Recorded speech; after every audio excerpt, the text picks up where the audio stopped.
Greetings, good morning, or good afternoon, or good evening, whatever time it may be for you as you're watching us.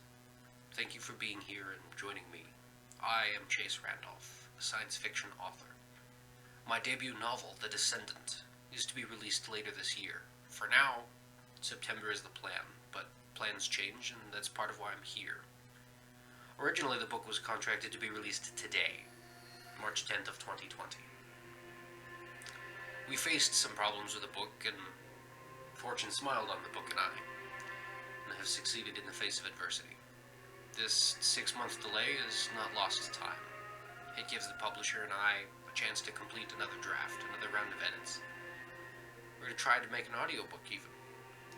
And in addition to all that, I'm trying this, my first endeavor into the world of YouTube. I'm going to try and keep these videos short and to the point, maybe twice monthly, so that I can give you and any other viewers updates on the book, discuss some of the common concepts in science fiction that are relevant to the book, and may or may not be understood by someone who's new to the genre. So let me tell you how I ended up writing The Descendant. In the 2006 to 2007-ish time frame, I both started playing the tabletop RPG of BattleTech, and I started reading Ender's Game, a story by Orson Scott Card. I also read other things like Starship Troopers and Old Man's War, but this timing and combination of BattleTech and Ender's Game is really what got me thinking. Because in the BattleTech lore, there were no aliens. Humanity had been stretching across the stars for hundreds of years, colonizing hundreds, maybe thousands of planets, yet there was not one single mention of encountering intelligent alien life, in any way, shape, or form, anywhere. And this was my introduction to the Fermi Paradox, which will be the topic for the next video later this month. The Fermi Paradox is simply a question of, where are the aliens? As a self-proclaimed anime nerd and a PC gamer and an avionics technician, I started writing my own BattleTech lore, and even some fanfiction, a portion of which you can find on the official BattleTech forum under their fanfiction page with the title, The Adventures of Spaceman and Rabbit.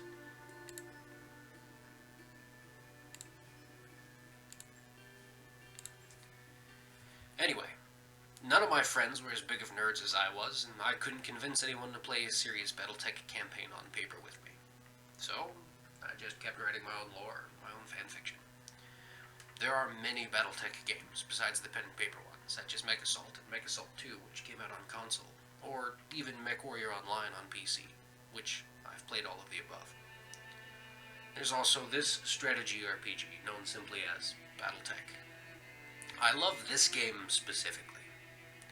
I finally get to play the pen and paper game all by myself. This one is most true to how the original rules worked. And now I get to play, since all my friends are busy with their own lives and wives and children and Ultra 4 racing. I purchased this game immediately upon release, and I played more than 160 hours for my first campaign playthrough. And then I stopped. That was a while ago. This is no longer by any means a new game. It's probably been 2 years since it was released. But I got the season pass and downloaded all the DLC, and I've started a whole new campaign. So there'll be tons of new content and new experiences with this playthrough. I've already taken the liberty of creating a new character for my new campaign and skipping through all the boring intro bits, like this one, so that we can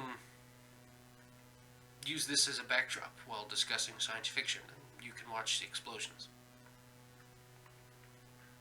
And I'll get to see all the new stuff that they've added. All this DLC, they'll all be new experiences to me.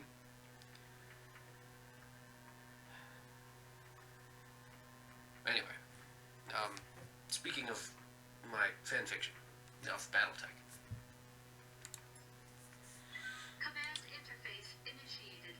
My fanfiction changed too much in the world of BattleTech. Pretty soon I was writing my own rules, my own species, introducing all kinds of complex, convoluted stuff that just didn't fit into the world of BattleTech. It became too top-heavy, convoluted, and Didn't work with all the cloak and dagger politics. But I had already written a complete trilogy, and even though it didn't fit, I liked it. You know, I was proud of it. It was a 250,000 words that I had written, and they were mine. I wanted to keep it. And then I had to slog my way through college. Like I was saying, I can't prove anything. I didn't have time to write while I was in college, and I didn't come back to it until 2015-ish. Late in 2015. Here's those explosions I talked about. When I did come back to look at it with fresh eyes, it was awful. It was dreck.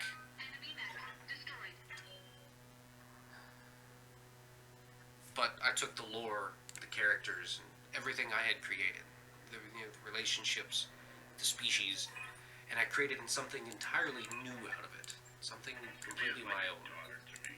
Her late father, High Lord Damati. You know, like the P-40 rising from the ashes of the P-36. It was all new.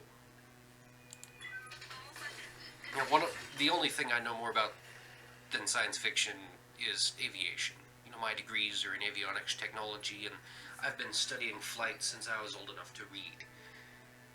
I digress. I created my own universe with completely original lore, and you know, out of that, The Descendant was born. The opening act to my space opera, and I look forward to seeing how it'll be received, since my writing started from the aliens' perspective, filling in all the gaps as it meshed into the human side of the story. Aside from you, there's no one I'd rather have by my side in a fight. So I looked forward to seeing how, you know, the book written from the human's perspective is received. I have a couple other, you know, the sequels are already written, and we'll see if it gets there. And I have more books planned, you know, chronicling the life of my main character, Zostamax, during the First Contact fiasco with the aliens, which, you know, the aliens are my true love. The cherry on top of my literary pie. Hopefully one day I get to rewrite that original trilogy and set it in the Descendant universe. And I'll be able to tie all the loose ends together, and everything will make sense, and I'll stop there before I let some spoilers slip.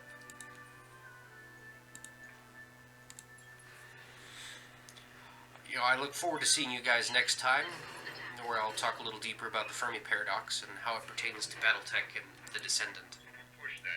It's not a paradox I will try and solve. There are much larger channels with greater minds already grappling with that problem. If you're really curious, I will point you to the Fermi Paradox series on the channel Science and Futurism with Isaac Arthur. He's a great man. But thank you for being here with me, and I hope to see you next time. You know, if you wish, drop a like, consider subscribing if you want to hear more about the book or the Fermi Paradox or Clark Tech or whatever I talk about next. Or you may find me on...